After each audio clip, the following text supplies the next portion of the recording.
I'm with Joel Murphy, the business manager for the Quincy Public School District, and on the heels of the passage of the referendum, I guess you have a few new things on your plate now. Just one or two things. Well, let's talk about the process now. It has passed. I imagine the first thing we have to do is actually get the bonds. Well, actually, the first thing we're going to be doing is securing the architect and engineer on a contract to actually do the construction drawings and the bid documents and get that part of it going. The next phase then would be the selling of the bonds. Our financial advisors, PMA, will be down for the board meeting and to present the board with the next actions and the steps that they're going to have to go through to do that. We're actually hoping to start selling some of the bonds before the first of the year here. So. And that's at the regular November board meeting, I assume? Regular November board meeting. We'll probably have to have a special board meeting to start the initiation process for that first round of bonds. And in your role, will you be serving as the project manager then?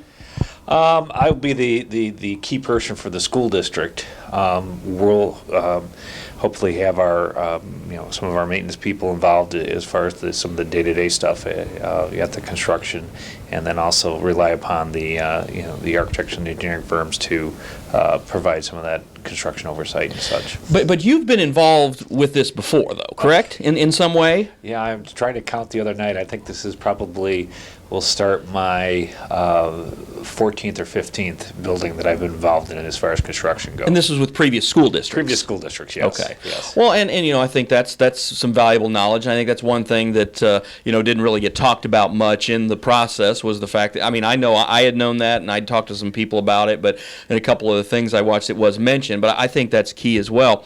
And the first building, because the land is already owned by the school district, is going to be Monroe? First building we're going to start with is Monroe, and we're hoping to start pushing dirt as soon as school's out down there, and then also at the same time we'll be working on the addition to the high school, so that in what would be the fall of 2016 we'll be able to move 6th grade out of Baldwin to the junior high, 9th grade to the high school, and then start making some shifts around with the elementary schools. Yeah, my youngest is a 6th grader this year, so he will be not, if not the first, he will be one of the first freshman classes to actually go to QHS then. Yes. Yep. So he's pretty excited by that. And I think other things that people are excited about is, I know one thing, they did want the freshmen moved out. That was, you've done multiple surveys that showed we wanted the freshmen at Quincy High.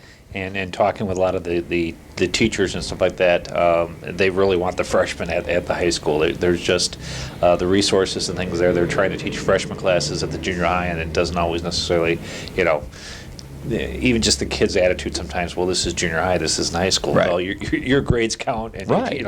Towards your GPA and things like that, and sometimes the kids don't make that association being at the junior high. Well, another thing that people had talked about, and then I've talked about, and I've had a concern about, is the availability of land west of 12th Street.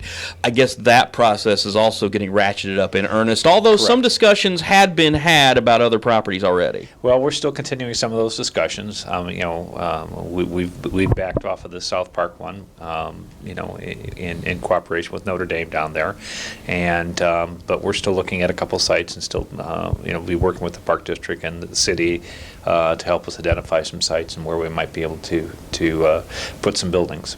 And I know the one thing that when we look at this is, and another selling point was the transportation aspect of having not only enough room for a building, but also enough room for buses, so we're not gumming up streets in the process of the return and the departure of students. Correct, and that's one of the challenges. People ask, well, just tear down, Adams, as an example, build it there. Right. But that doesn't correct any of the traffic problems and things. Yes, we could fit the new buildings on that site, but it wouldn't leave us a whole lot of room for other things. So we really need a site of about 2 city blocks, 7.5 acres, to make it work. Obviously, more land would be better, but that's kind of our minimum. And we're going with the 5. For those of you who haven't already known this, to the hundreds of times everybody's talked about it, we're going to 5 elementaries, Monroe, Baldwin, and 3 other sites. Correct. Correct. And then Blue Devil Gym's intact, and we're building Blue Devil on. Gym's intact. We're keeping that. We're keeping the cafeteria there, and then the auditorium that's currently in Baldwin, and kind of the rooms associated with those areas will still be there. Part of the process of building at Baldwin there, we'll be doing some correcting to the HVAC systems in the current areas, bringing those up to date. And so, we'll have air conditioning in the auditorium there at Baldwin, which we currently don't have right now. I've sat through enough plays in there. Trust me, I know.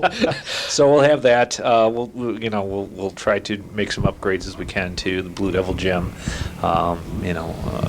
We have some opportunities to make some things a little bit maybe more handicap accessible for that areas, and look at doing some of those types of work.